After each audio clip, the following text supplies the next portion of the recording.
మీ ఎలాంటి వ్యాపార ప్రకటనలకైనా వెంటనే మా ఛానల్ సంప్రదించండి. అందరికీ నమస్కారం. నేను శిరీష. ఈరోజు మనతో పాటు ఉన్నారు సుప్రసిద్ధ జ్యోతిష్య వాస్తు పండితులు బ్రహ్మశ్రీ డాక్టర్ నాయకంటి మల్లికార్జున శర్మ గారు. గురుగారితో మాట్లాడదాం. గురుగారు నమస్కారం. నమస్కారం అమ్మా. గురుజీ, ఈ నవంబర్ మాసంలో మీనరాశి వారికి ఎలా ఉండబోతుంది అంటారు? తప్పకుండా అమ్మా. ఓం శ్రీ గురుభ్యో నమః. ఓం శ్రీ మాత్రే నమః. మీనరాశి రాశ్యాధిపతి గురువు. పాండిత్యం ఎక్కువ, విద్య ఎక్కువ, అభిప్రాయాలు ఎక్కువ, ఆలోచనలు ఎక్కువ, అవగాహన ఎక్కువ, అన్ని రకాలుగా ఎక్కువనే ఉంటారు వీళ్ళు.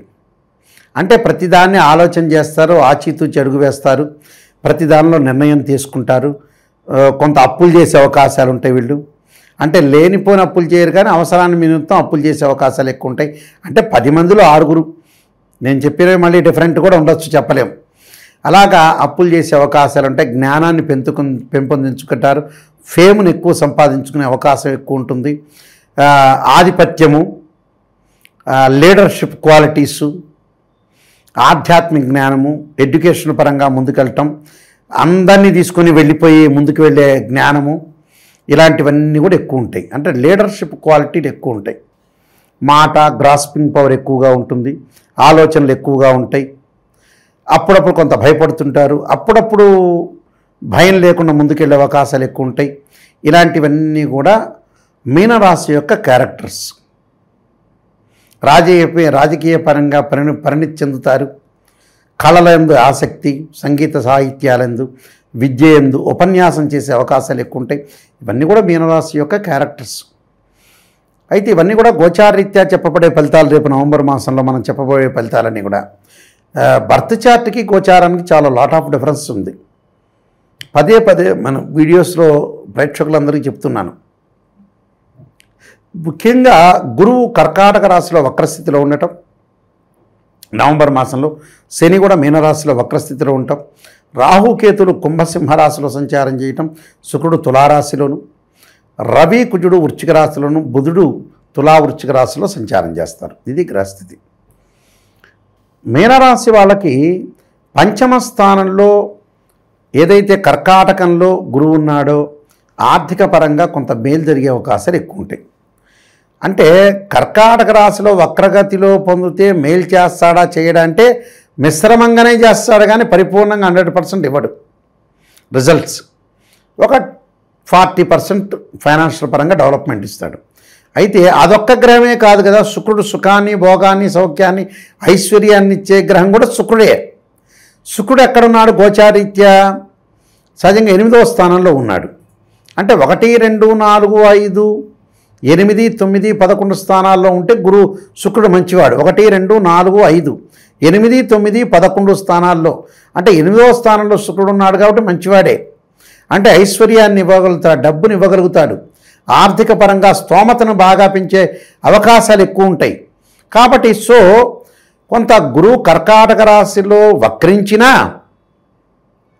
శుక్రుడు బాగున్నాడు కాబట్టి కొంత అనుకూలంగా ఉంటుందని అనొచ్చు.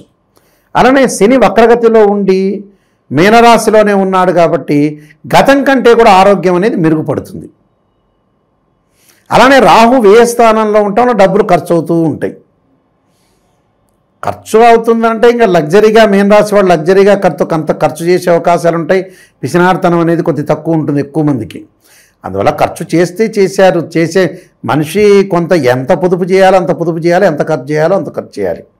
అసలు ఖర్చు చేయకుండా ఉండటం అనేది పనికిరాదు. దేనికి ఖర్చు చేయాలో దానికి ఖర్చు చేయాలి.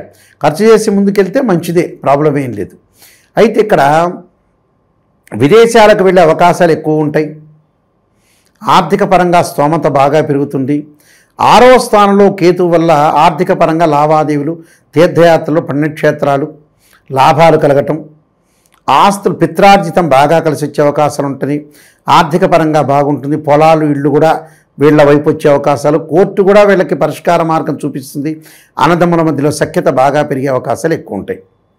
అలానే భాగ్యస్థానం రవి కుజుడు వల్ల కూడా లావాదేవీలు ఉద్యోగపరంగా, వృత్తిపరంగా అనుకూలంగా ఉంటుంది. అంటే డబ్బును మటకం మితంగా వాడాలి, మాటను మితంగా వాడాలి. ఆరోగ్యపరంగా ఇబ్బందులు లేకుండా చూసుకోవాలి. అంటే ఈ 3 చూసుకుంటే మిగతావన్నీ everything will be okay, problem లేదు. ప్రశాంతంగా జీవించండి. వీళ్ళు మీన రాశివాడు ప్రశాంతంగా ఉండండి. ఏ పనులు చేయాలో ఆ పనులు చేయండి, జాగ్రత్తగా ఉండండి, అయిపోతుంది సక్సెస్ అనేది ఎప్పుడు కూడా మన చేతుల్లోనే 50% ఉంటుంది. మనం సక్సెస్ సాధించి కష్టపడుతున్నామంటే భగవంతుడి యొక్క అనుగ్రహం ఉంటుంది. మనం బద్ధకంగా ఇంట్లో కూర్చుంటే ఏం పని జరగదు. మా అల్లుడు మంచివాడే కానీ ఇంట్లో కూర్చుంటాడంటే ఏం లాభం? వాడు ఏం పని చేస్తాడు? మంచివాడే కానీ పని చేయాలిగా. పని చేస్తేనే భగవంతుడి యొక్క అనుగ్రహం ఉంటుంది. ఆ పని ఏం చేయాలి చాలామందికి తెలియదు. జాతకపరంగా బర్త్ చార్ట్ చూసుకుని నేను ఏ ప్రొఫెషన్లోకి వెళ్ళాలి అనేది ఆలోచన చేసి ఆ ప్రొఫెషన్కి వెళ్ళాలి. ఏది పడితే వాళ్ళు వెళ్తుంటారు, నష్టపోతుంటారు. ఆ నష్టపోయిన తర్వాత అన్నీ కూడా డబ్బులన్నీ పోగొట్టుకొని చివరికి ఆ మంచి జ్యోతిష్యుడి దగ్గరికి వస్తారు. ఈ లోపల తెలియని జ్యోతిష్యులు ఆర్ఎంపీ డాక్టర్లు అందరిని చూస్తుంటారు. ఆ మంచి జ్యోతిష్యుడిగానే రేపటికల్లా వాళ్ళ కన్సల్టింగ్ ఫీజు ఇవ్వలేకపోతాడు. చివరిలో జరిగేది అదే. జీవితంలో సంబంధాలు వస్తుంటాయి, ఏదో విశాఖపట్నమో రాజమండ్రిలో అయితే హైదరాబాదు అంటారు, ఈ దూరం ప్రయాణాలు చేయాల్సి వస్తుంది, డబ్బులు ఖర్చు అవుతాయి అనుకుంటారు, చివరికి సంబంధాలు దొరకవు. మన చేతుల్లో ఏదైతే ఉంటుందో లక్ష్మీదేవి తలుపు తెరుస్తుందట, ఆ తలుపుని వెంబట తీయాలి. తీయకుండా మూసామనుకో ఆ లక్ష్మీదేవి వెనక్కి వెళ్ళిపోతుంటుంది. డబ్బు ఎక్కడైతే వస్తుందో ఆహ్వానించాలి. శుభాన్ని ఎప్పుడూ కూడా ఆహ్వానించాలి. వివాహము, ఒక ఇంటికి పిల్లని ఇస్తానని వచ్చారు, ఒక అబ్బాయికి ఇస్తానని వచ్చారు, అమ్మాయిని ఇస్తానని చెప్పారు. ఇప్పుడేం పిల్లనిచ్చేవాళ్ళు ఎవరు ఇంటికి రావట్లా, అబ్బాయిలకి సంబంధాలు దొరకట్లా, అబ్బాయే వెళ్ళాల్సి వచ్చిన స్థితి ఏర్పడింది. ఇప్పుడు అమ్మాయిలకి బాగా డిమాండ్ ఉంది. ఇప్పుడు ఈ కాలంలో వచ్చిన దాన్ని పోగొట్టుకోకూడదు, సద్వినియోగం చేసుకోవాలి. ఇలాంటి ఇంపార్టెంట్ పాయింట్స్ అన్నీ కూడా మెదడులో ఉంచుకోవాలి. ఎక్కడ మిస్టేక్ చేస్తున్నాం, ఎక్కడ తప్పు చేస్తున్నాం, ఎక్కడ రీకరెక్షన్ చేయాలి. శ్రీయ లోపం పెరుగుట పెద్ద విద్య, లోపం ఎరిగిన వాడే పూర్ణుడవుతాట. మనలో లోపాలని మనం అప్డేట్ చేసుకొని ముందుకెళ్ళాలి. ఎవరన్నా చెబితే నెగిటివ్ చెప్తారంటారు. కొంతమంది ఉన్నారు, నాకు తెలిసిన వాళ్ళు చాలామంది పొద్దుకులు నెగిటివ్ ఆలోచన చేస్తాడు.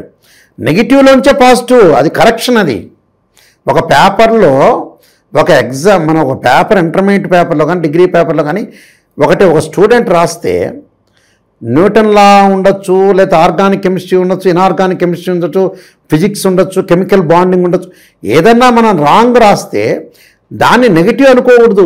ఇక ఇంకా నయం చెప్పరా ఈ మధ్యకాలం లెక్చరర్ నెగిటివ్ తిట్టారని, అలా కూడా అనేవాళ్ళు ఉన్నారు మన దానిలో, నెగిటివ్ దిద్దుతున్నారని.